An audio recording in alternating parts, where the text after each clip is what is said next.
नमस्कार, मैं हूं ब्रजेश चौक से और आप देख रहे हैं सत्ता का महासंग्राम।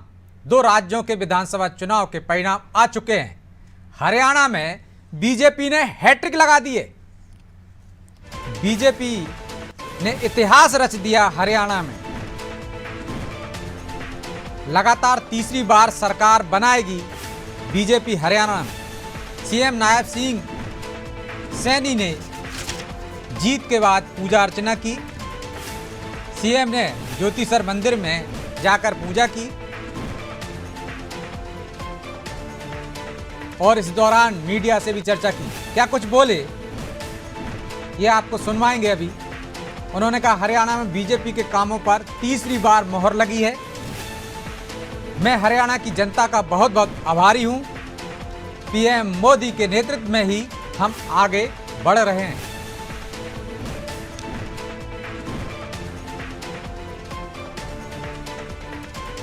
और क्या कुछ कहा, चलिए सुनवाते हैं आपको।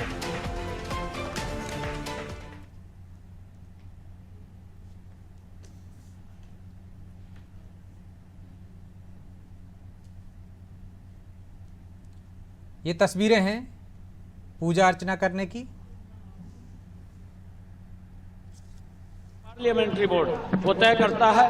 मैं हरियाणा की 2 करोड़ 80 लाख जनता को मैं दिल से प्रणाम करता हूं, उनका दिल से धन्यवाद करता हूं कि हरियाणा की जनता ने, हरियाणा के गरीब ने, हरियाणा के किसान ने, हरियाणा की महिलाओं ने, हरियाणा के युवाओं ने भारतीय जनता पार्टी के कामों के ऊपर तीसरी बार मोहर लगाई है।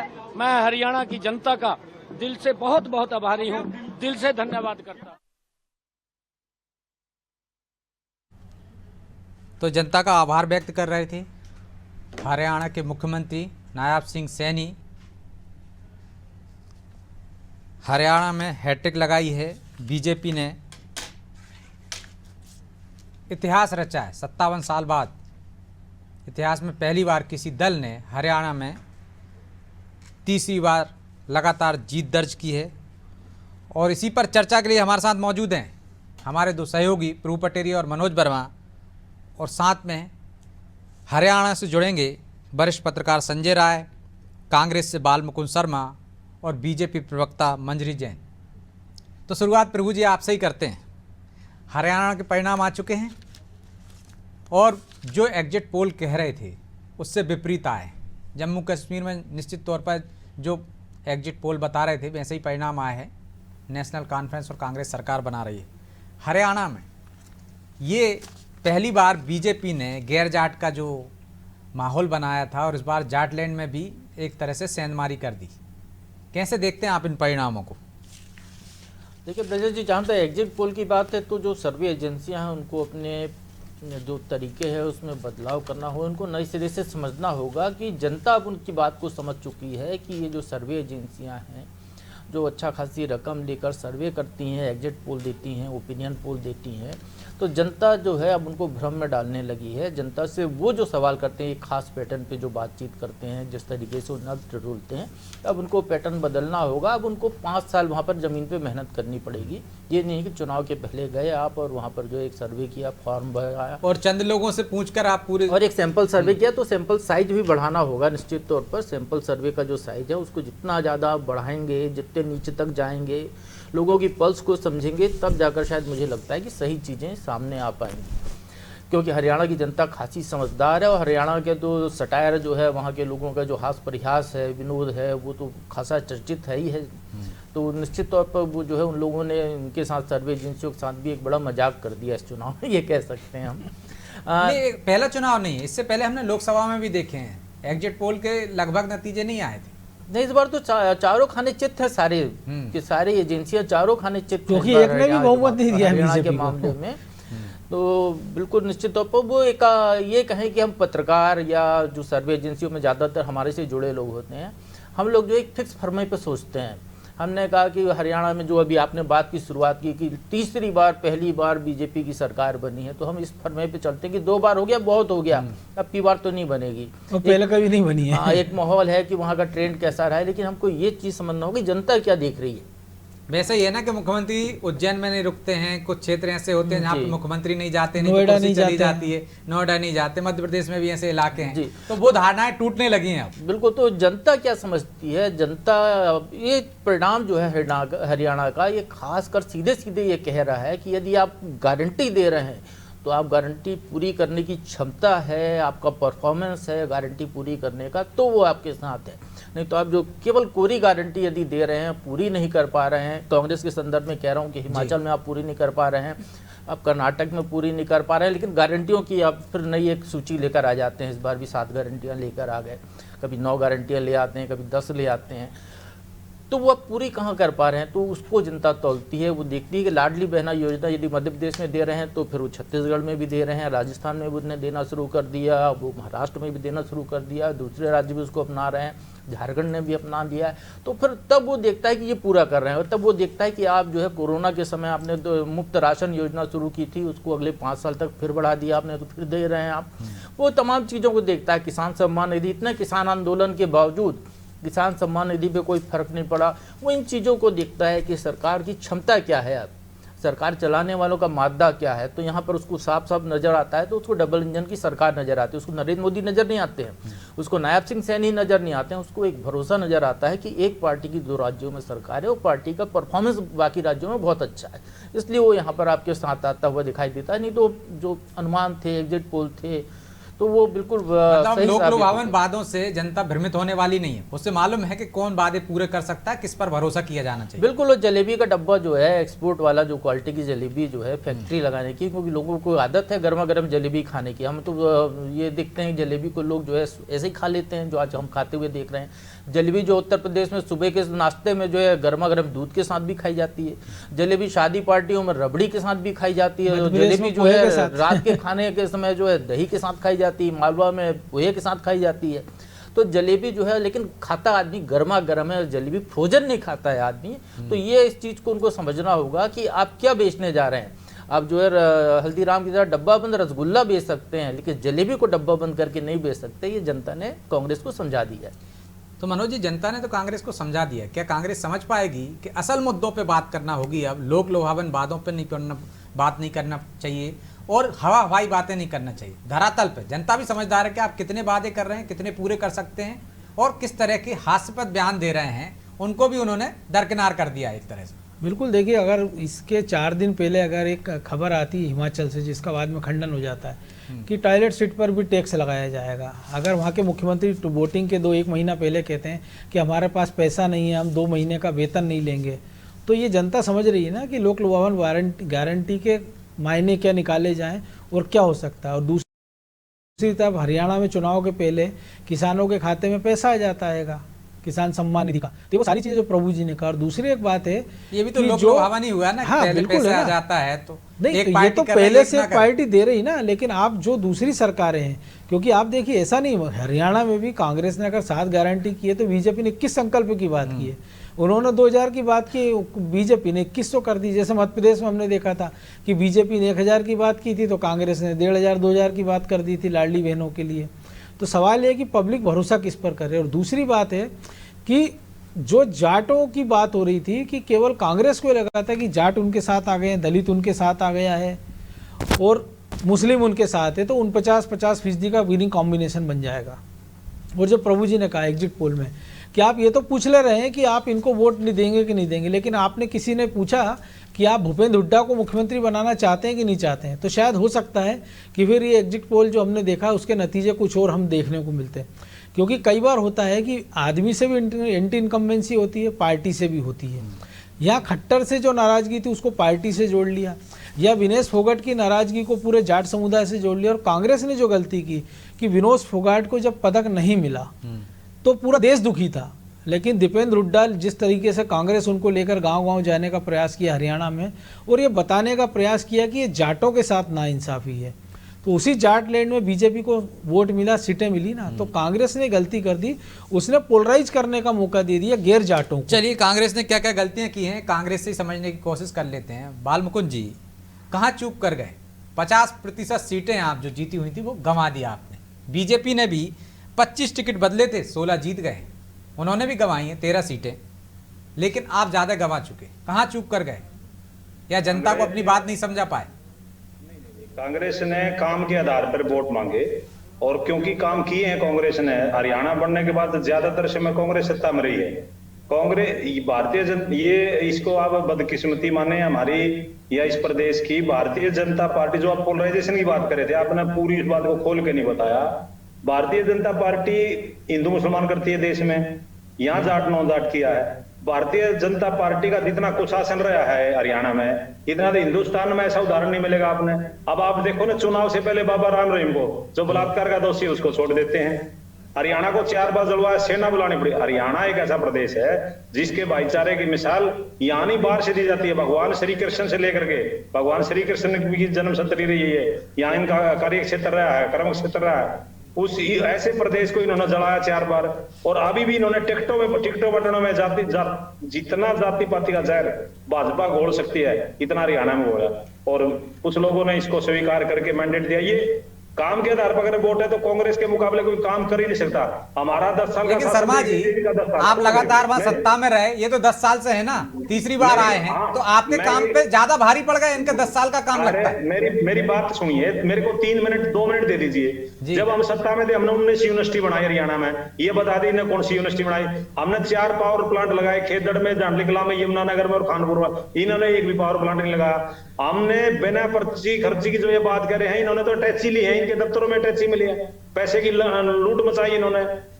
उड़ा जिसको कहते हैं ना, HSVP, पूरे हरियाणा में हमारे टाइम में गरीब आदमी प्लॉट भर देता था, उसकी पर्ची निकल जाती थी, पर्ची से प्लॉट निकलते थे। ये पर्ची से नौकरियों की बात कहते हैं ना, पर्ची से प्लॉट निकलते थे हमारे शासन में। अरे इन्होंने उस पर बोली लगवा दी, और उस बोली लगा के गरीब आदमी प्लॉट लेने से वंचित हो गया। इतनी जो नीतियां गलत भारतीय जनता पार्टी की थी हरियाणा में, हरियाणा का बेड़ा गर्क कर दिया। लेकिन इनको ये पता था, इस मामले में मैं ये मानता हूं, एक आदमी 2.5 साल चीफ मिनिस्टर रहा, उसका ये नाम नहीं लिया इन्होंने। अरे किसी का दादा भी अगर किसी गांव का सरपंच रहता है ना, उसके नाम पर रिश्ते हो जाते हैं बच्चों के हमारा दादा सरपंच था गांव में। इनका 9.5 साल का चीफ मिनिस्टर है, उसको इन्होंने छुपा दिया पर्दे के पीछे। ये ले आए इसको सैनी को, और BC कार्ड के खेल दिया। तो उसका नाम नहीं लिया, इस वजह से जीत गए। नहीं, आप तो लगातार नाम ले ही रहे थे ना उनका। ये राजनीति का, मैं एक बात मानता हूँ, चाहे किसी पार्टी में, इस पार्टी छोड़ दो, जाति के नाम पे, धर्म के नाम पे, भेदभाव के नाम पे, रंग के आधार पर, लिंग के आधार पर कोई भेदभाव की मान्यता ना मेरे देश में है, ना मेरे प्रदेश में, ना इस वर्ल्ड में। लेकिन शर्मा जी, आप कह रहे हैं उन्होंने जाट वर्सेस गैर जाट किया। सुनिए, तो आप कह रहे हैं जाट वर्सेस गैर जाट किया, लेकिन जाटों के, जाटलैंड में भी तो उनको सीटें मिल गई, बढ़ गए वहां पे वो, तो उनको ये समझ नहीं आई क्या, या आप नहीं समझा पाए? नहीं, ये कमजोरी नहीं होगी हमारी, मैं ये मानता हूं। मतलब हमारा दिमाग नहीं है ना ऐसा।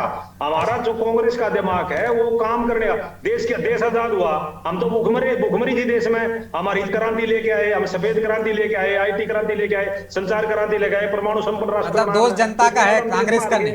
एक भगवान राम का नाम लेकर के ये देश में इन्होंने ऐसी मुहिम चलाई, हमारे खिलाफ माहौल खड़ा कर दिया। जबकि अगर कोई आम जनमानस रोड पे चलता आदमी पूछ ले कि वे कांग्रेस ने क्या काम किया, कांग्रेस ने, हमारे तो यहाँ भूखमरी थी, हम तो खैरात में अनाज लेते थे अमेरिका से, अरब हम एक्सपोर्ट करते अनाज का। ये किसके राज में हुआ? कांग्रेस के राज में हुआ। हरित क्रांति हम लेके आए, IT क्रांति हम लेके आए, संचार क्रांति, हम तो कंप्यूटर जब लेके आए थे, राजीव जी लोगों ने विरोध किया था। परमाणु संपन्न राष्ट्र हमने बनाया, पाकिस्तान के 2 टुकड़े, जिस पाकिस्तान को हमने 2 टुकड़े कर दिए, उनको जमीन पे लेके कर दिया। ये कई बार कहते हैं कि पाकिस्तान चले जाओ। क्या है ये जो लोग हैं, ये देखते हैं इनकी। शर्मा जी, आप इतनी देर से बोल रहे हैं, आप अपनी गलती या जो चूक हो गई है उसको स्वीकार करने की जगह आप जनता को दोष दे रहे हैं कि हमने इतना बेहतर काम किया, लेकिन इसके बावजूद उन्होंने हमको नहीं चुना, बीजेपी को चुन लिया, उनके भ्रम में आ गए। ये कहना चाह रहा हूं, जनता बहुत समझदार है। तमाम एग्जिट पोल, तमाम आंकड़े, आपके तमाम रणनीति को उसने फेल कर दिया। यदि भाई जनता आपको लोकसभा में चुनती है, 99 सीटें देती है, तो आप कहते हैं नहीं, जनता बहुत समझदार है। एग्जिट पोल का अधिकार मीडिया का है। एग्जिट पोल हमारे नहीं थे, मीडिया के थे। एग्जिट पोल हम करने वाले कौन होते हैं? एग्जिट पोल का काम आपका है। दावे तो आपने भी किए थे। आप विश्लेषण करो, हमने तो विश्लेषण कर लिया। हम तो केवल जाति पाति राजनीति में फंस गए। हमें तो मतलब आप राजनीति में फंस गए, उनकी रणनीति में फंस गए, आपकी कोई चूक नहीं है। नहीं जाति पाति उनकी रणनीति में नहीं फंसे। हम नहीं कर सकते ना जी जात पर, हम जात बिरादरी पर नहीं जा सकते। अरे आप धर्म पर ओबीसी नहीं की जा बात सकते। कर रहे हैं, जातिगत जनगणना की बात कर रहे हैं, ये क्या है? जात पात नहीं है तो ये तो किसी को अधिकार दिलाने की बात है, जिसकी जितनी हिस्सेदारी उसकी उतनी भागीदारी, जितनी जिसकी जितनी है जनसंख्या। चलिए अगर आप छोटा सा जवाब ले लेते हैं। शर्मा जी लेकिन हरियाणा में तो ये जलेबी 22% शर्मा जी, पे बात चलेगी क्या इस शर्मा देश जी में? अरे हरियाणा में 22% जाट हैं और 25 सीटें आपने जाट को दी और आप कह रहे जातिवादी नहीं है। आएंगी वो प्रजातंत्र की व्यवस्था की बात करो। हमने 3000 हमने 7 गारंटी दी, हम करते 300 यूनिट बिजली फ्री करते, 2000 हर गृहिणी को देते, 6000 रुपये पेंशन, 3000 की 6000 करते। अब लोगों ने जाति पाति पे जाके किया है, देख लेना ये क्या करेगी भाजपा। भाजपा कुछ भी नहीं करती। ये जो हमारा कर्ज है आदि भारत हरियाणा में 5 गुना बढ़ा दिया, इस देश में 5 गुना कर, देश की आजादी से लेकर पंडित जवाहरलाल नेहरू से लेकर के और तो जो आपने गारंटियां दी थी 7, उसके लिए भी तो आपको कर्ज ही लेना पड़ता था। 5 गुना कर्ज हो गया आवाज। चलिए संजय राय जी कुछ बोल रहे हैं, निष्पक्ष व्यक्ति भी हमारे पास है हरियाणा से। संजय जी, जो बात बाल मुकुंद जी कह रहे हैं कि हम ने बहुत अच्छे काम किए थे इससे पहले, लेकिन जनता ने हमें चुना नहीं, बीजेपी ने भ्रम डाला, तमाम तरह के लोग लुभावन वादे किए, जात पात की, इस वजह से वो जीत गई है।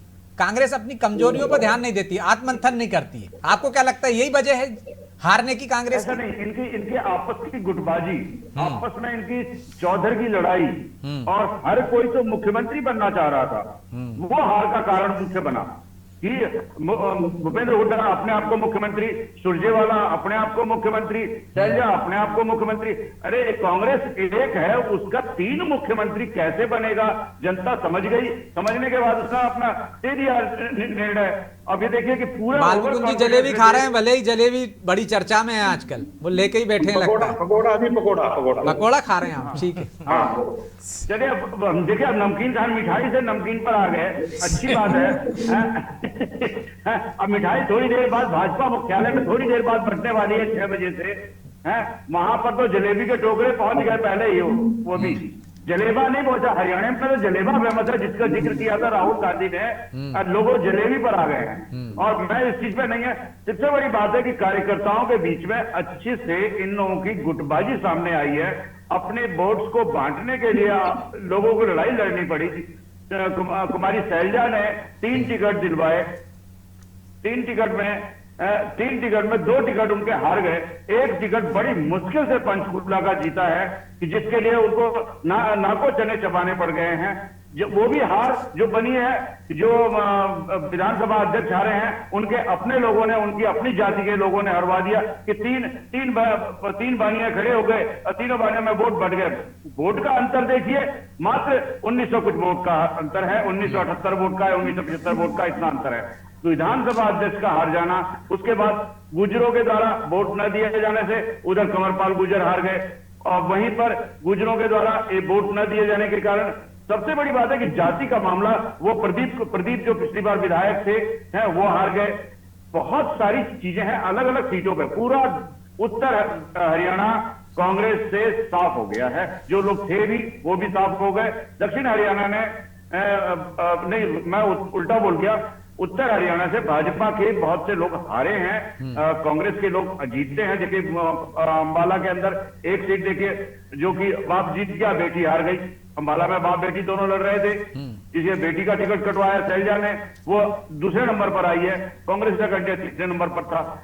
बहुत सारी लड़ाइयां थी, हर कोई अपने परिवार को, अपने बच्चों को, अपने लोगों को लेकर के आगे बढ़ा है। कांग्रेस के अंदर में लोग, सीधी बात है कि मतलब कांग्रेस ने पहले ही सोच लिया था कि हमारी सरकार आ रही, इसलिए वहां पे झगड़े ज्यादा थे, और उन झगड़ों को नहीं साध पाए आप शर्मा जी, इस वजह से हार आपको इतनी बुरी तरीके से होनी पड़ी। शर्मा जी बाहर को नहीं, जनादेश का तो सम्मान करते हैं हम उस पर कोई बात नहीं करते, जनादेश का सम्मान है। लेकिन हमारी जो हार है वो मैनेजमेंट या जिस तरह की बात ये रखी जा रही है, ऐसा नहीं है। ये जाति पाति में इन लोगों को उलझाया है, और जात पात धर्म से जब तक आदमी ऊपर नहीं उठेगा, अब हमारा देश अगर विकसित राष्ट्र की श्रेणी में आगे जाना चाहता है तो हमें इन चीजों को पीछे लेकिन पूरे चुनाव में आपके यहाँ की गुटबाजी तो सड़क पर दिख ही रही थी ना। आधे अधूरे मंदिर का उद्घाटन ये लोग करते हैं, धर्म के लिए हमारे पास धर्माचार्य हैं, धर्म का ठेका मोदी जी लेते हैं। देश का प्रधानमंत्री मंदिर का उद्घाटन करने के लिए नहीं बनाया गया हमें, आप समझिए मेरी बात को। आप मीडिया भी लोकतंत्र का चौथा स्तंभ है, इधर देश के मंदिर का उद्घाटन करने के लिए प्रधानमंत्री को नहीं चुना गया, ये चीजों पर। लेकिन हम इसको स्वीकार करते हैं हार को। उसके बाद चुनाव हो चुके हैं, लोकसभा के चुनाव हो चुके हैं। उसके बाद कल राहुल गांधी कोल्हापुर में किस परिवार के साथ खाना खा रहे थे? क्या वो जातिगत राजनीति नहीं कर रहे हैं? क्या जाति को आगे नहीं बढ़ाना चाह रहे? वो क्या मामला था, वो भी तो देखें, वो एक्सेप्ट करें कि किस चीज को क्या कर रहे हैं। जातिगत राजनीति सबसे ज्यादा कांग्रेस कर रही है आज की तारीख में। वो जब जातिगत गणना की बात करते हैं और सब चीजें करते हैं तो कहां से हो रहा है? दीजिए जवाब शर्मा जी।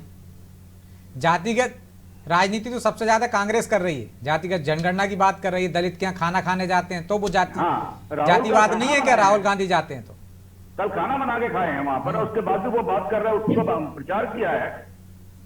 नहीं, किसी दलित के अगर खाना कोई गलत बात है? नहीं, आप कह रहे हो जातिगत राजनीति करते हो, दलित के घर ही क्यों जाते हैं? वो जातिगत राजनीति ये है नहीं, बाल मुकुंद शर्मा के घर क्यों नहीं आते कभी? आप ये बताइए, एक प्रदेश में मुख्यमंत्री 9.5 साल रहता है। नहीं, इस बात बताइए, टिकट क्यों नहीं दिया गया? मैं बताता हूँ। प्रदेश में 9.5 साल एक आदमी चीफ मिनिस्टर रहता है और उसको रातों रात बदल देते हैं कि भाई ओबीसी का वोट लेंगे, ओबीसी को चीफ मिनिस्टर बनाते हैं। ये बताओ, ये पार्टी का अधिकार है। आपने पंजाब में बदल दिया था रातों रात। हर स्टेट में करते हैं वो। नहीं, वो तो पंजाब में इन्होंने भी किया था ना संजय जी, रातों रात ही बदला था आपने। वो चन्नी साहब को सीट से हार गए थे। उनका स्वास्थ्य ठीक नहीं था, उनका तो स्वास्थ्य ठीक नहीं था, स्वास्थ्य के कारण बदला था उनको तो।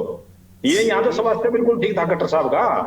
शर्मा जी मध्य प्रदेश में भी भारतीय जनता पार्टी ने किया, उत्तराखंड में कितनी बार मुख्यमंत्री बदले, दिल्ली के अंदर मुख्यमंत्री भारतीय जनता पार्टी ने बदला, कब नहीं बदला है? वो चुनाव से पहले बदलते हैं, उनकी तो आदत है कि हमारे यहाँ है 3 बार 4 बार मुख्यमंत्री हो, उनको मुख्यमंत्रियों को वो सुविधाएं मिले, हर चीज हर कार्यकर्ता को बल देते हैं, हर कार्यकर्ता। और आप नहीं बदलते तो जनता बदल देती है। आप लोग एक ही परिवार को बदल देते, जनता बदल देती है। सही कह रहे हैं आप। लेकिन शर्मा जी, हरियाणा में हमने देखा ना, भजन लाल के नेतृत्व में आप चुनाव लड़ते हो, 60 से ज्यादा सीट जीतते हो और मुख्यमंत्री हुड्डा बना देते हो आप। हाँ, वो तो हाईकमान का फैसला, उसको तो बस हाईकमान का फैसला है। हाईकमान फैसला करेगी तो आप करें तो हाईकमान का फैसला होगा। ओपिनियन पोल आते भाई खट्टर को भी तो हाईकमान नहीं बदला ना। नहीं, हमारा दृष्टिकोण जीतने के बाद विधायकों ने अगर भूपेंद्र हुड्डा का नाम लिया तो भूपेंद्र सिंह हुड्डा चीफ मिनिस्टर बनिए, तो जीतने के बाद तो होता ही, यदि विधायकों की रायशुमारी होती है उसके बाद फैसला होता है। ये जो खट्टर साहब को बदला, ये थोपा गया है।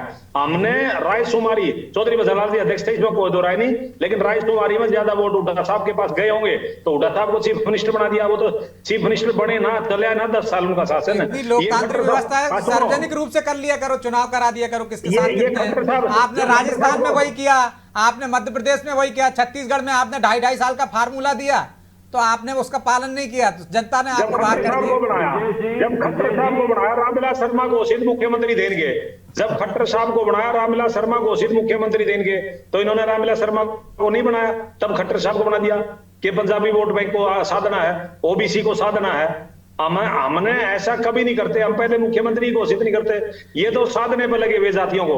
खट्टर साहब को जो बनाया रामविलास शर्मा को घोषित किया था कि मैं फील्ड में वोट लेने, रामविलास शर्मा बड़ा चेहरा है, वो खट्टर साहब तो चेहरा ही नहीं थे उस समय। अब आप देखो रामविलास शर्मा जी के साथ अन्याय हुआ या नहीं हुआ, या क्या एक आदमी को घोषित करके मुख्यमंत्री और उसको ऐसे पलटा जा सकता है क्या? ये क्या अच्छी प्रैक्टिस थी क्या? जी, अब आप कहोगे कि धनखड़ साहब को क्यों हरवा दिया, अब आप कहोगे कि अभिमन्यु को क्यों, मैं ऐसे क्या कहूं? वहीं पे आप कहोगे, वहीं आप कहोगे हैं बीबी बत्रा क्यों हार गए। अब बहुत सारी चीजें हैं, जो चीजें चल रही हैं राजनीति में, अभी हमारे परिणाम आ रहे हैं। वोट्स का अंतर, रोहतक देखिए 200 वोट के आसपास का अंतर था, और जो जीत गए दूसरे, आपका मजबूत कैंडिडेट जो पिछला विधायक था वो हार गया।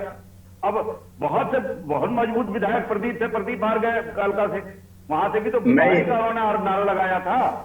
और शर्मा जी एक चीज और बीच में कहूंगा कि कांग्रेस के अंदर गुटबाजी चरम पे है, जिसका खामियाजा कांग्रेस ने भुगता है तीसरी बार। और भारतीय जनता पार्टी अब तक बैसाखी पर सरकार बनाती थी, पहली बार वो इंडिपेंडेंटली, भले चाहे कैसे भी हो, अकेले दम पर मैदान में आए और बहुमत से जीते। और पिछले 2 रिकॉर्ड तोड़कर आए, पिछले जी, 2 रिकॉर्ड अभी- तोड़ते हुए दिख रहे हैं। हाँ, अभी रिकॉर्ड तोड़ते हुए, अभी देखिए 90 में देखिए कितनी सीटें, अभी मुझे तो क्लियर है कि 55 सीट के आसपास ये लोग लेके जाएंगे। अभी 50 का आंकड़ा चल रहा है, वो 55 सीटें पहुंचेंगी मिनिमम, और इसके आगे जो लोग निर्दलीय हैं वो भी इनके साथ जुड़ करके वो 60 हो जाएंगे। बिल्कुल, तो सावित्री आपके पास जिंदल बचा चुनाव क्या? जीत गई हैं। हाँ, और एक चीज और कह दूं कि ये अभी इस गुटबाजी से कांग्रेस अपने विधायकों को ही बचा ले। हो सकता है कि शपथ लेने तक बहुत से विधायक कहीं भाजपा में न शामिल हो जाए, अपना अब गुट लेकिन बना नहीं, के। भाजपा को जरूरत नहीं है ना अब लेने की। नहीं, ना ले, लेकिन उनको तो चाहिए ना मलाई। ये भी सही है। जी, वो भी तो कर सकते हैं ना, आकर के अपना गुट बनाया बाहर आ जाए। क्या महाराष्ट्र हमारे पास उदाहरण नहीं है? कर्नाटका उदाहरण नहीं है? और संजय जी, बयान भी इस तरह के आने लगे। शैलजा जी का बयान हाँ, आया अभी आया। कि हाईकमान को विचार करना चाहिए, मैं अभी कुछ नहीं बोलूंगी, लेकिन वो आत्ममंथन करेंगे किन आप गलतियों के ये कारण। बताइए, सरकार बनी बनाई मध्य प्रदेश में भारतीय जनता पार्टी की सरकार बनी बनाई सरकार, तो सब कुछ संभव है। सब बन करके भी सब कुछ संभव है, ना बन के भी संभव है। तो एक और संकट आने वाला है शर्मा जी, हो सकता है आपके विधायक उधर चले जाएं। संजय जी सचेत कर रहे हैं पहले से ही। ना ये देखो, ये संजय जी हमारे, मैं व्यक्तिगत तौर से मेरे अच्छे संबंध रहे हैं, और मैं भी लगा 10 साल से पार्टी का प्रवक्ता हूं। मेरे लिए भी खुशकिस्मती की बात है, संजय जी से मेरी नमस्ते होती रहती है। और मैं ये चीजें बनावटी और लाग लपेट में नहीं कहता। मैंने अशोक तंवर जी के साथ भी काम किया है, शैलजा जी के साथ भी काम किया है, अब आपके साथ बैठा हूं। मैं एक बात जरूर अभी भी दोबारा रिपीट करता हूं, प्रजातंत्र में ये चीजें मैं मायने नहीं रखती, मायने रखती है जनादेश। जनादेश में हम स्वीकार करते हैं जनादेश को, लेकिन कांग्रेस हमेशा ही, क्योंकि कांग्रेस को तो जब देश की आजादी की लड़ाई लड़ रही थी कांग्रेस, ये जो लोग आज सत्ता में ये नहीं थे, तो कांग्रेस ने इस देश को बनाया है। तो हम उन्हीं सिद्धांतों पर चल रहे हैं, हम अपने सिद्धांतों से समझौता नहीं करते। अगर सिद्धांतों से समझौता करेंगे तो शायद हम भी सत्ता में परमानेंट बने रह सकते हैं, आज भी बने रह सकते हैं। हम अपने सिद्धांतों से समझो। दूसरी इसमें ये बात आप नहीं फेंट, बट देखो, मैं क्योंकि सब लोग विद्वान बैठे हैं, मैं अकेला यूं कह जो मैं इस तरीके की बात कहता हूं। मैं इतना जरूर कहता हूं, अभी भी मैं कहता हूं, काम करने में कांग्रेस का कोई मुकाबला नहीं। गलतियां करने वाले से होती हैं, कहीं न कहीं गलतियां रही हैं, उस पर हम ध्यान देंगे, उस पर सुधार करेंगे। लेकिन कांग्रेस या तो काम के आधार पर वोट मांगती है, या भविष्य संवारेंगे, लोगों का जीवन सुगम बनाएंगे, इस पर हम काम करते रहेंगे। और अब हमें मजबूत विपक्ष की जिम्मेवारी मिली है। 38 से 40 सीट आ रही है हमारी, पूरी भूमिका विधानसभा के अंदर निभाएंगे और पूरी भूमिका सड़कों पे निभाएंगे। ठीक है, तो पूरी भूमिका सड़कों पे निभाएंगे। मंजरी जी वो सिर्फ काम के आधार पर वोट मांगते हैं, काम के आधार पर चुनाव जीतना चाहते हैं, और आप जात पात के आधार पर, धर्म के आधार पर और भ्रम फैलाकर चुनाव जीतते हैं। ये देखिए ब्रजेश जी, पूरा देश देख रहा है कि जात पात और परिवारवाद पर कौन राजनीति करता है, कौन परिवारवाद में घिरा हुआ है और कौन जात पात के। जात पात का जो जहर इस देश के अंदर यदि किसी ने बोया है तो वो एक कांग्रेस पार्टी है। भारतीय जनता पार्टी ने हमेशा से सेवा, सुशासन और विकास और सुरक्षा के लिए जनता के सामने वोट मांगा। 10 साल जो हमने सेवा और सुशासन दिया, उसके लिए जनता ने भरोसा किया कि हम जो कहते हैं वो करते हैं। माननीय नरेंद्र मोदी जी के नेतृत्व में जिस तरह से भारतीय जनता पार्टी की सरकार आज देश के अंदर काम कर रही, देश को मजबूती प्रदान करने के लिए काम कर रही है, वो जनता देख रही है। और जनता ये भी देख रही है कि किस तरह इनके जो पड़ोसी राज्य है, हिमाचल प्रदेश ज्यादा दूर नहीं, कि वहां इन्होंने क्या वादे किए थे और आज वहां क्या हश्र है।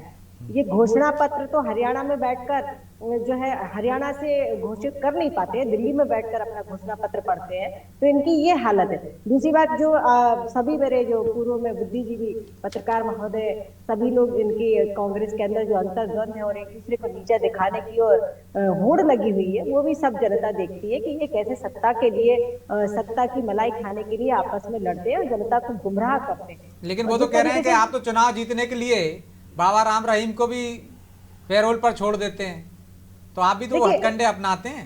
एक झूठ बोलना और भ्रम फैलाना ये कांग्रेस की आदत में है। इन्होंने बहुत झूठा नैरेटिव जो है हरियाणा में भी बिल्डअप करने की कोशिश की। किसान और पहलवान सभी के ऊपर, जात पात के ऊपर, सभी के ऊपर इन्होंने जो झूठा जो नैरेटिव बिल्डअप करने की कोशिश की, उसने जनता ने उसे नकार दिया। देखिए, लोकतंत्र में जनता होती है भगवान। और जनता ने क्या आदेश दिया है उसको इन्हें स्वीकार करना चाहिए। और भारतीय जनता पार्टी की जो है उसकी सरकार जो है वो हमेशा से विकास के लिए काम करती रही है। और जो माननीय मोदी जी का विजन है, संकल्प है, भारतीय जनता पार्टी के जो पथ प्रदर्शकों ने जो हमें विजन दिया था, जो मार्ग दिखाया था, उस पर आज भारतीय जनता पार्टी की सरकारें काम कर रही है। अंत्योदय के लिए काम कर रहे हैं, जन कल्याण के लिए काम कर रहे हैं और देश को मजबूत बनाने के लिए काम कर रहे हैं। आज अर्थव्यवस्था वो को तो कह रहे हैं मजबूत करने का काम कर रहे हैं। हरियाणा को भी आप कर्ज में डुबोने जा रहे हैं। कर्ज में तो हिमाचल प्रदेश है। आज इनके पास तनख्वाह बांटने के लिए पैसा नहीं है। ये कहते थे हम बिजली फ्री देंगे, लेकिन आज टॉयलेट टैक्स लगाने के ऊपर उतर आए हैं। तो ये जनता देख रही है कि आप क्या कर रहे हैं, क्या बोल रहे हैं और क्या कर रहे हैं। ये जनता देख रही है, कर्नाटक में देख रही है। तो आज इनके जिन राज्यों में सरकार है वहां जनता का क्या हश्र, उन राज्यों का क्या हश्र है, वो जनता देखती है। जनता बहुत समझदार है। अब इनके झूठे फसावे में झूठे जो जाल जो बिछाते हैं उसमें फंसने वाली नहीं है। जनता अपना वोट बहुत सोच समझ कर देती है और कहीं ना कहीं भारतीय जनता पार्टी ने जनता का विश्वास जीता है और इसलिए और भरपूर हमें जो है आशीर्वाद मिला है। और निश्चित तौर पर जो विश्वास आज जनता ने दिखाया है तो भारतीय जनता पार्टी उनके विश्वास पर खरा उतरने की हमेशा कोशिश करती रही है और करती रहेगी। और आगे भी देखिए, आज कांग्रेस देखिए एक क्षेत्रीय दल से भी छोटी पार्टी के रूप में आज देखिए कहाँ सिमट के रह गई। 3 राज्यों तक सिमट कर, 2 राज्यों तक सिमट कर रह गई है। आज ये उतनी सीटों पर चुनाव नहीं लड़ पा रहा है जितना ये 1984 में जो है। क्षेत्रीय दल तो मत कहिए, अभी आपके पास सबसे बड़ी पार्टी वही है। संजय जी कुछ बोल रहे हैं। संजय जी। मंजरी जी की बातों से क्लियर है कि भारतीय जनता पार्टी बहुत ओवर कॉन्फिडेंस और कॉन्फिडेंस की वजह से आज सत्ता में दोबारा आ गई है। लेकिन बात यहाँ ये आ रही है कि अनिल विज जो कि एक मुख्यमंत्री बनने का सपना रखे हुए हैं, उनके मन में है, टीस है, और जिसकी वजह से नाराजगी भी उन्होंने व्यक्त की थी। क्या अनिल विज को पार्टी उनको मुख्यमंत्री को ही बनाने का उनका सपना पूर्ण करेगी? एक छोटा सा सवाल मैंने दिया, फिर आगे बात पे। और अभी तो मंत्री बन जाए ये भी एक संकट है, क्योंकि पिछली बार बाहर कर दिया था। नहीं, वो तो स्पष्ट है कि जिस तरह से आ रही है खबरें कि दशहरे पे शपथ ले सकते हैं नायब सिंह सैनी। हाँ, एक बात और है कि जो जम्मू कश्मीर में कांग्रेस ने अलायंस किया नेशनल कॉन्फ्रेंस के साथ, हमें तो लग रहा है कि नेशनल कॉन्फ्रेंस के ताल्लुकात मोदी जी से भी बहुत अच्छे हैं। अभी वो उनके साथ रहेगा कि नहीं रहेगा, वहां भी एक संशय है, क्योंकि कांग्रेस भी 6 सीटों पर रह गई है। हाँ, क्षेत्रीय दलों ने कांग्रेस भी उनके साथ वहां पे उतनी सीटें नहीं जीत पाई है कांग्रेस जितनी नेशनल कॉन्फ्रेंस में जीती है, जितने बंटवारे में उनको मिली है और सब चीजें हैं। आप भारतीय जनता पार्टी को कश्मीर के अंदर उनको कैंडिडेट्स नहीं मिले, कुछ बाहरी लोग थे और लोग थे। लेकिन नेशनल कॉन्फ्रेंस और बीजेपी मिल जाएगी तो विपक्ष कहाँ रहेगा? 2-4-6 लोगों का विपक्ष रहेगा, फिर विपक्ष मुक्त हो जाएगा। देखिए अब क्या करेंगे लोग।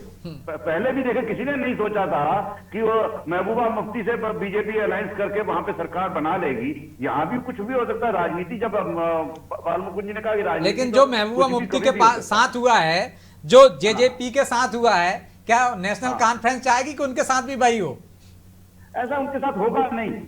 उतना तो वो है, दोनों अब्दुल्ला बाप बेटे जो लोग हैं वो इतने मजबूत हैं, ऐसा नहीं होने देंगे। हाँ, ये है कि डेवलपमेंट जैसे ही होगा, अगर कांग्रेस के साथ आती है तो जो फंडिंग है और सब है, उनको संशय ये है कि हमारी फंडिंग रुक जाएंगी। लेकिन संजय जी, ये जो नतीजा है हरियाणा के, संजय जी, ये जो परिवारों पे चोट पड़ी है, इसको कैसे देखते हैं? कई सारे परिवार जिनको लगता था हमारी मोनोपोली है, वो साफ हो गए जी। उसके पीछे क्या कारण है? नहीं, इनके जो है ना, अब ये लोग जो थे ना, अपने अलावा किसी को समझ ही नहीं रहे थे। अब देखिए, अभय चौटाला हार गए जी। वहीं पर अभय चौटाला के चचा जो है वो भी हार गए, जो बिजली मंत्री थे पीछे, उनका अभय चौटाला का बेटा और जीत गया उनके सामने।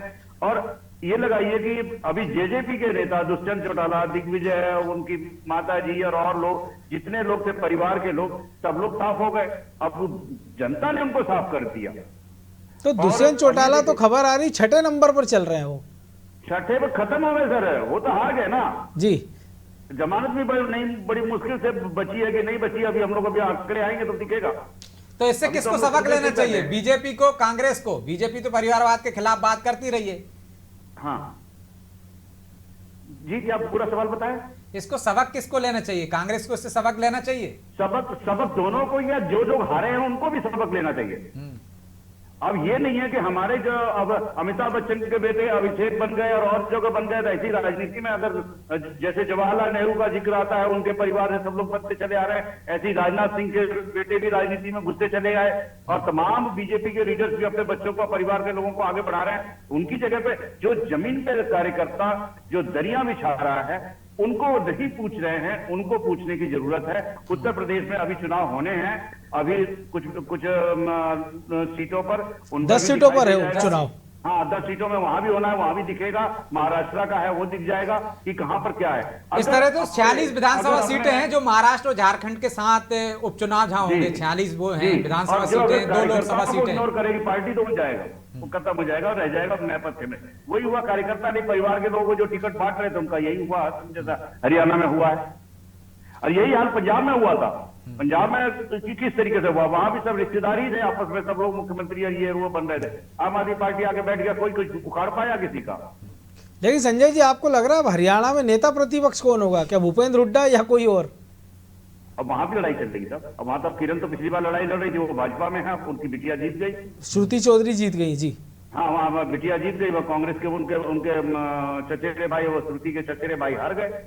तो लड़ाइया क्या, वो ममेरे भाई कहलाएंगे, चचेरे भाई के होंगे, तो वो हार गए। तो बहुत सारी चीजें हैं, अभी राजनीति पारिवारिक होती चली जा रही है। विधानसभा में भी हम लोग देखते हैं, वहां पर फिर कुछ नहीं होता, धीरे धीरे कटाक्ष चलते हैं। जो सवाल जनता के आने चाहिए वो तेरे मेरे चलता है कि भाई तू चुप हो जा, तू चोर है, ये वो सब चीजें इस बार खत्म नहीं। जो एलओपी है वो क्या भूपेंद्र हुड्डा ही होंगे या सेलिया की पसंद होगी या रणजीत सुरजेवाला की? नहीं, अब ये तो नहीं होगा, क्योंकि भूपेंद्र हुड्डा का ही लगता है, क्योंकि एक नाम उनका लगता है, वही मजबूत है, उन्हीं का नाम आएगा। बाकी तो नए चेहरे हैं ज्यादातर, क्योंकि सुरजेवाला बैठे हैं राज्यसभा में, उनका नहीं होता, उनका बेटा नया है, तो उनके लिए थोड़ी सी नई बात है। श्रुति नहीं होंगी, वो भले सांसद रही हैं, तो वो नहीं होंगी, उनकी दावेदारी नहीं होगी। हाँ, दूसरे कादियान साहब हो सकते हैं, वो सीनियर मोस्ट है, उनका नाम चल सकता है। 2-4 और ये भी तो दाव चल सकती है ना कांग्रेस के, नया नेतृत्व उभारे, युवा अगली पीढ़ी को ले आए, मौका है 5 साल के लिए। नया नहीं करेगा साहब, नया नहीं। ये व्यक्तिगत भाजपा में हो सकता है और पार्टियों में हो सकता है, कांग्रेस के अंदर नहीं। अब बाल मुकुंद जी इतने सालों से स्ट्रगल कर रहे हैं, इनको टिकट नहीं दिया कांग्रेस ने आज तक। मैं बहुत से कार्यकर्ताओं करता, दिन रात पार्टी की बात करते हैं, पकोड़े खा के बेचारे समय निकाल रहे हैं। जलेबी भी नहीं खा पा रहे हैं, वो पकोड़े पे ही रह गए भाई। हमें आपको तो शुगर हुआ पड़ा, हम का मीठा खाएंगे, वो नमकीन खा रहे हैं। तो बचाव करना है अपने आप को भी, जब हम जिंदा रहेंगे तभी लड़ पाएंगे आगे। तो बालमुकुंद जी, कार्यकर्ताओं को आपको महत्व देना होगा, परिवारवाद से मुक्ति पानी होगी, और जो हिमाचल में वादे किए आपने, कर्नाटक में वादे किए, वो वहां पूरे नहीं किए, तो जनता आज की तारीख में समझदार है। नहीं, ऐसा बिल्कुल नहीं है। जहां जो हमने वादे किए हैं, हम तो गारंटी देते हैं, वादे तो फिर भी टूट जाते हैं, हमारी तो गारंटियां हैं और गारंटी पूरी होती है। देखिए, कहीं न कहीं मैं फिर कहता हूं आपको, रणनीति बनाने में पार्टियों से या किसी व्यक्ति से भी गलती हो सकती है, चूक हो सकती है, लेकिन आज का जो पिछले 10-12 साल में राजनीति का सिनेरियो हुआ, चेंज हुआ है, ये धर्म और जाति के आधार पर वोट पड़ने लग रहे हैं ना, जो ये प्रजातंत्र के लिए अच्छा नहीं है। और जहां तक अभी हमारे जो संजय जी कह रहे थे कि वे युवाओं को मौका देना, आप देख सकते हैं सारे के सारे कांग्रेस ने तो नई टिकट दी है। ये सचिन कुंडू को हमने दी, प्रदीप को हमने दी, हर्षवर्धन यादव को हमने दी। मैं तो 10 लोगों के नाम ये कह रहे थे कि आप रिप्लेसमेंट नहीं करते हो, नई पीढ़ी को आगे नहीं लाते हो, पीछे ही खड़ी रहती है। परमिंदर परी को हम, ये मैं तो गिना रहा हूँ सर, ये ऐसे गिना रहा हूँ जो 40 साल से नीचे के नौजवान साथी है। परमिंदर परी हैं, प्रदीप सिंह हैं, वर्धन यादव। हाँ, जीत नहीं पाए तो ये तो जनता का फैसला ना सर, इसमें ये तो जो पुराने जिनके जनाधार वाले हैं वही उनको वोट नहीं देने जाते, वो गए नहीं क्षेत्रों में वोट देने। तो जनता भगवान है यहाँ पर, जनता भगवान का स्वरूप है और हमें उन्हीं को नतमस्तक होना है। मैं अभी भी सिर झुका करके सलाम करता हूँ जनता को और स्वीकार करता हूँ उनका मैंडेट, जो जनता ने हमें दिया विपक्ष में बैठने के लिए, वो जिम्मेवारी निभाएंगे। लेकिन हमारी नीतियों के बारे में या हमारे सिद्धांतों के बारे में कभी कोई समझौता नहीं हुआ। नीतियां तो आप बदलते गए, जो कांग्रेस की नीतियां थी, आप तो कभी नारा देते थे कांग्रेस का कि ना जात पर ना पात पर मोहर लगेगी हाथ पर, अब आप जात पात की बात करते हैं, आप धर्मनिरपेक्षता की बात करते हैं, आपके नेता मंदिरों में जाते हैं, तो अब आपकी पार्टी लाइन बची कहां है? आप तो खुद ही भटक गए, तो जनता ने भी आपको भटका ही दिया कि भटकते रहो आप। ये नारा हमारा 40 साल पहले था। हाँ, जात अब बदल देना गया। बात पे बोर लगेगा, और वही आज है। मैं अभी भी कहता हूं, मैंने इस पूरी डिबेट में 1 घंटे से मैं यही चिल्ला चिल्ला के कह रहा हूं कि बीजेपी ने जाति पाति की है। और मैं अभी बताता हूं आपको, ये बड़ा दिल को छू लेने वाला है विषय। मैं अभी भी बताता हूं, और मैं कोई प्रवक्ता के तौर पर नहीं कह रहा, एक व्यक्तिगत मैं अपनी राय भी रखता हूं कि बीजेपी ने जाति पाति की है। हाँ, ठीक है, चलिए जमीनी आपके सतह इस पर गाँव आरोप में को गया हूं मान भी मैं। लेते हैं, लेकिन शर्मा जी 40 साल पुरानी बात आप कर रहे हो। उसी लोकसभा के अंदर आपके नेता राजीव गांधी, इंदिरा गांधी कहती थी कि जातिगत जनगणना नहीं कराएंगे, जात पात पर बात नहीं करेंगे, हम गरीबी को हटाएंगे, एक मुद्दा था। अब आप कह रहे हैं जातिगत जनगणना कराना चाहिए, आपने तो कराई नहीं, और आपने कराई थी भी तो इसके बाद मनमोहन सरकार में तो आपने आंकड़े जारी नहीं किए, तो ये भारत जात रत्न- पात नहीं है। भारत रत्न आदरणीय राजीव गांधी जी, भारत रत्न आदरणीय राजीव गांधी जी क्या, जो सत्ता में जब हम कांग्रेस आई थी 414 का बहुमत था हमारा, 414। आज तक बीजेपी तो सोच भी नहीं सकती। इंदिरा गांधी लहर में था ना। उसके बावजूद भी हमने जिन परिस्थितियों कह रहे हैं एक जिन चुनाव लाइन परिस्थितियों भी- में हुआ था सादत की वजह एक लाइन भी से, ऐसी नहीं पकड़ी जिससे इस देश की आत्मा को ठेस पहुंचे। एक लाइन भी हमने नहीं पकड़ी कि जिससे देश की आत्मा को ठेस पहुंचे। और ये लोग 303 आई थी इनकी, इनके सारे एमपी कहने लगे कि अब हम संविधान बदलेंगे। 300 सीट आते ही संविधान बदलने की बात करने लगे ये लोग। ये सोच के चलो अब क्या पटकनी दी जनता ने इनको। और मैं फिर कहता हूं, ये बिल्ली के भागे छूके टूट गया। महाराष्ट्र में देखना, आप दिल्ली में देखना, आप झारखंड में देखना, ये तो कहीं न दिल्ली में कहीं तो आप हरियाणा, हैं नहीं। आपको मैं बता रहा हूं, ये गलतफहमी, छत्तीसगढ़ में खत्म हो गया था। नहीं जी नहीं। मैं फिर वही कहता हूं, जनता का कोई भी जनादेश है वो शर्माते हैं। और कॉन्फिडेंस कहां से? और कॉन्फिडेंस तो बीजेपी को है। आपने भी बोला बीजेपी की जैसे हमारी बहन जो कह रही थी, ये और कॉन्फिडेंस है। मध्य प्रदेश में तो मामा थे, वहां चाचा थे, हैं, चाचा भी वहां धड़ाबड़ हार गए थे। दूसरी चीज है कि मैं आपसे कहूंगा, राजीव गांधी का आपने जिक्र किया, राजीव गांधी के इस समय में जो घोटाले निकले, जो चीजें निकली, उन्हीं के साथ ही विश्वनाथ प्रताप सिंह ने जनमोर्चा बना के, जनता दल बना करके, और कहां से कहां ला करके अलायंस की सरकारें बनवाई। वो भी तो याद कीजिए कि किस तरीके से उनके घोटालों को भी उजागर किया और गया उसके था। बाद से कांग्रेस को अपने दम पे कभी बहुमत नहीं मिला। विश्व- 40 साल हो रहे हैं। विश्वनाथ प्रताप सिंह जी ने जो पाप किया, हाँ। विश्वनाथ प्रताप सिंह ने जो पाप किया, एक ऐसे आदमी पर आरोप लगाया जो इतना निष्कलंक आदमी, राजीव जी जैसे निष्कलंक और साफ छवि के, बेदाग छवि के एक अच्छे इंसान, अच्छे प्रधानमंत्री तो थे ही वो, भारत रत्न, वो अच्छे इंसान भी थे। तो मैं समझता हूं वो तो समय ने फैसला भी किया और आगे समय फैसला करेगा। राजीव जी जैसा प्रधानमंत्री इस देश को ना मिलना और ना कभी मिला। इतनी पवित्र आत्मा वो, इतने अच्छे इंसान, अच्छा भगवान स्वरूप शर्मा आदमी। जी ये बताइए, शर्मा जी ये बताइए, इंदिरा गांधी अच्छी थी, जवाहरलाल नेहरू अच्छे थे, राजीव जी, किसको नंबर 1 पे रखेंगे आप? तीनों में से क्या किसको जी? इंदिरा गांधी, जवाहरलाल नेहरू, राजीव गांधी में से किसको नंबर 1 पर रखेंगे और किसको माइनस मार्किंग करेंगे? मैं बताता एक ही हूँ, परिवार है। मैं बताता हूँ, एक ही परिवार।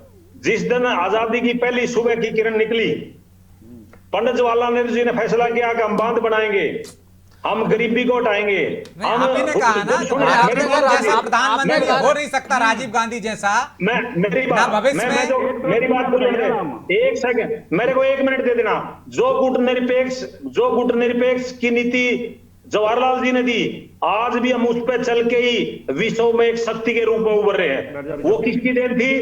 पंडित जवाहरलाल नेहरू जी की और श्रीमती इंदिरा गांधी जी के फैसले। जिस तरीके से श्रीमती इंदिरा गांधी जी ने फैसले किए, पाकिस्तान के 2 टुकड़े किए और विश्व पटल पे हमारी पताका लहराई, इन सब का अपना योगदान है। ग्रीन हरित क्रांति, सफेद क्रांति की जनक रही हो राजीव गांधी जैसा राजीव जी IT क्रांति नहीं, आरोप लगा। राजीव जी पर आरोप लगाने वाले लोगों के बारे में बात की। राजीव जी IT क्रांति और संचार क्रांति के जनक सारे रहे इस एक देश नंबर में। पे ही हैं, लेकिन शर्मा जी आप एक पक्ष दिखा रहे हैं। आप ये- आपातकाल का जिक्र नहीं कर रहे, आप देश के बंटवारे का जिक्र नहीं कर रहे हैं। ये भी तो आप उन्हीं के कार्यकाल में होगा ना।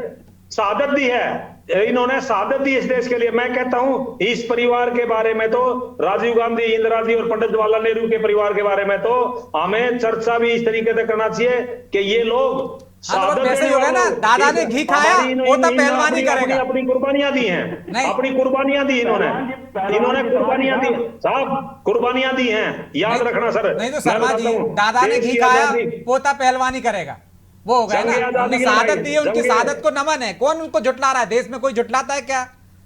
कहाँ थे जंग आजादी के टाइम में? कहाँ थे ये लोग? जंग आजादी के टाइम में कहाँ थे ये लोग? ये बात करेंगे कि जो लोग कांग्रेस में आज है वो जंग आजादी में आप कहाँ कहाँ थे थे? शर्मा जी जंगे आजादी में? हमारी पीढ़ियां खपी है ना, ये हमारी पीढ़ियां हैं जो हम बैठे हैं, ये हमारी सब एक पीढ़ियां। ही पार्टी थी उस समय। पंडित जवाहरलाल नेहरू जी से लेके इंदिरा जी, राजीव जी, पीवी नरसिम्हा राव जी, मनमोहन सिंह जी, हमारी नीतियों और सिद्धांतों पर चल के आज देश पे जिनने बीजेपी बनाई वो भी उसमें कांग्रेस में ही थे। भाजपा के प्रवक्ता कहते, भाजपा के प्रवक्ता से आप ये कहलवा दो, भाजपा के प्रवक्ता से आधार कौन लेके आया? जो आपके ये लोग साथ विरोध थे कर रहे वही हटके उन्होंने बीजेपी बनाई, जनसंघ बनाया, वही तो हैं, सब एक ही थे उस समय। और आजादी में लड़ाई में कोई एक गांधी परिवार ने योगदान नहीं दिया। मंत्रिमंडल हमारा उदार हृदय देखिए, हमने मुखर्जी जी को हमारे मंत्रिमंडल में लिया, पंडित जवाहरलाल नेहरू जी ने। अच्छा ये बताइए शर्मा जी वाजपेयी जी ने ये कहा मुझे जीवन दान देने। राजनीतिक सुचिता हमसे सीखिए, राजनीतिक सुचिता राजीव जी से सीखिए। अटल बिहारी वाजपेयी जी ने बयान दिया कि अगर आज मैं जिंदा हूं तो राजीव जी की बदौलत हूं। नरसिम्हा राव जी ने विदेश नीति के तहत अटल बिहारी वाजपेयी जी को अपना पक्ष रखने के लिए भेजा। कांग्रेस सिद्धांतों की राजनीति कर, ये सिद्धांतों की राजनीति है। अटल बिहारी वाजपेयी जी को यूएन में अपना सैम पित्रोदा जी ने तो कहा कि सैम पित्रोदा ने तो कहा राहुल गांधी राजीव गांधी से अच्छे हैं। आप कह रहे हो राजीव गांधी अच्छे थे। इस देश के प्रधानमंत्री अटल बिहारी वाजपेयी जी का बयान चलाइए कि आज अगर मैं जिंदा हूं तो राजीव जी की बदौलत हूं। आप चलाइए वो बयान, आप दिखाइए वो बयान, वो भाईचारे की भावना बनेगी। आपके पास वो मोबाइल में तो दिखा दीजिए। हाँ मैं बता रहा हूँ आपको, इनको विदेश भेजा स्पेशली अपना इलाज करवाने के लिए अटल बिहारी वाजपेयी जी। और वो जब विपक्षी नेता थे उसके बाद प्रधानमंत्री हैं, अभी जो प्रधानमंत्री योजना में बहुत सारे के इलाज हो जाते हैं। हमारे प्रजातंत्र की वो हमने दिखाई कांग्रेस ने। ये जो बीजेपी के आज के लोग हैं ये कराते हैं। इस तरह तो ये मोबाइल चिप लगाते हैं, आयुष्मान योजना चल रही है, हर व्यक्ति कहने लगे कि हम प्रधानमंत्री के एहसान ये मोबाइल चिप लगाते हैं।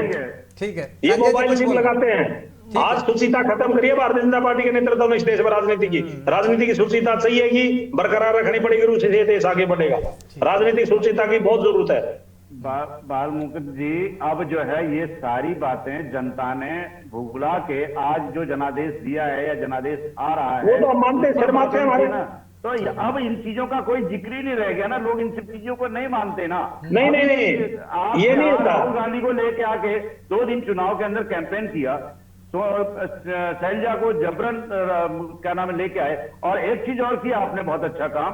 संजय जी एक बात बताइए, एक चीज और है, आ जाने दीजिए शर्मा जी, फिर मैं आपके पास अच्छा एक बात मुझे एक बात बता दीजिए, अगर आज आप करोड़ों रुपए कमा लेते हैं तो आप सवाल नहीं उठेंगे भाई ये आपने 1 नंबर से कमाया 2 नंबर से, ये 2 नंबर की जीत है, ये सवाल क्यों नहीं उठाएंगे हम? अगर आज आप करोड़ों रुपए कमा करके धनाढ्य हो जाते हैं तो आपसे ये नहीं पूछा जाएगा कि आपने भाई ये पैसा कमाया कैसे, ये आपने पैसा कमाया कैसे, ये सत्ता में आए कैसे, ये सवाल चल रहा है। सवाल ये है कि ये गलत नीतियों के साथ आए आगे। बाल मुकुंद जी, गांधी परिवार ने ही आजाद करा दिया पूरा देश, बाकी और स्वतंत्रता सेनानी नहीं रहे इस देश के अंदर। नहीं, उनका योगदान है, सबका योगदान है, योगदान सभी का है। गांधी परिवार को, गांधी परिवार खुद अपने आप को भारत रत्न दे देंगे और बाबा साहब अम्बेडकर जी को उनकी मृत्यु के 36 साल बाद भारत रत्न मिलता है। आपको शर्म आना चाहिए इस तरीके की बात करते हैं। ये फैसले ये आपने बात की है तो सुन लीजिए, सुनने का मादा रख दिया। आप जब से बोल रहे हैं मैं चुपचाप सुन रही हूँ। अब आप सुनिए, इस देश के अंदर आज जितनी भी क्षेत्रीय पार्टी बनी उनकी जनक रही है कांग्रेस। आपको शर्म आना चाहिए इस तरीके की बात करती हूँ कि आप एक तो आप सभ्यता से बोलिए, आप महिला हैं, हमारी बहन है, शर्म आने से क्या मतलब, शर्म आने की क्या बात बोल रहे हैं आप? नहीं ऐसे कैसे बोल रहे हैं आप? आपको कैसे बोल रहे हैं आप? शर्म आने चाहिए, क्या हमने गलत काम कर दिया? आपको शर्म आनी चाहिए ऐसे बोलते हुए, आपको शर्म आनी चाहिए इस तरह बोलते हुए। मैं आपको बहन कह रहा हूँ और आप इस तरह बदतमीजी से बोल रहे हैं। नहीं मैं आपको बहन कह रहा हूँ, नहीं आप तमीज से बोलिए, आप तमीज नहीं मत करें, नहीं बोले क्या बोल रहे हैं आप तमीज से? नहीं यही को रोको कर दी, क्या शर्म आनी चाहिए? एक एक करके बोलिए प्लीज, क्योंकि आप ये कह रहे हैं कि गांधी परिवार ने इस देश को आजाद करा दिया, इंदिरा जी ने, उनका योगदान है, राजीव गांधी जी ने। आपने यही कहा, आपने सुभाष चंद्र बोस का आपने कभी जिक्र किया? वो भी हमारे कांग्रेस के अध्यक्ष थे। आजादी के परवानों को, आजादी के दीवानों को, आजादी क्रांतिकारी लोगों को इतिहास के पन्नों में बंद करने की कोशिश की। सिर्फ आरएसएस की क्या भूमिका थी, बीजेपी की क्या भूमिका थी, जनसंघ की क्या भूमिका थी? इस पे आइए आप।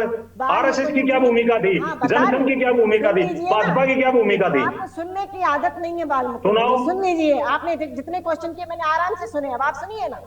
आरएसएस की क्या भूमिका थी? आरएसएस के संस्थापक जो रहे हैं वो सब एक साथ, कांग्रेस जब एक ही पार्टी थी और उस कांग्रेस को सिर्फ इसलिए गठित किया गया था कि हमें देश की आजादी के लिए लड़ाई लड़ना, और उसमें सारे लोग एकजुट होकर देश की आजादी की लड़ाई लड़ रहे थे। लेकिन जब कांग्रेस के नेता, जिनकी आप महिमा मंडित करते, जिनकी आप पूजा करते हैं, जिनको आप भगवान मानते हैं, जब वो सत्ता लोलुपता में आ गए और हिंदुस्तान के दो टुकड़े किए और जिस तरह से कश्मीर को भारत से अलग करने की कोशिश की गई, उसके विरोध में जब हमारे नेताओं ने आपकी पार्टी को छोड़कर, कांग्रेस पार्टी को छोड़कर एक अलग संगठन स्थापित किया, और आज उसी को जो हमारे पथ प्रदर्शक थे और जिन्होंने ये संकल्प लिया था कि कश्मीर से धारा 370 हटाएंगे और उसके लिए लंबी लड़ाई लड़ी भारतीय जनता पार्टी ने, तो आज वो 370 हटाने का यदि किसी ने दमखम रखा और मादा रखा और हटा कर दिखाया तो वो भारतीय जनता पार्टी की सरकार थी।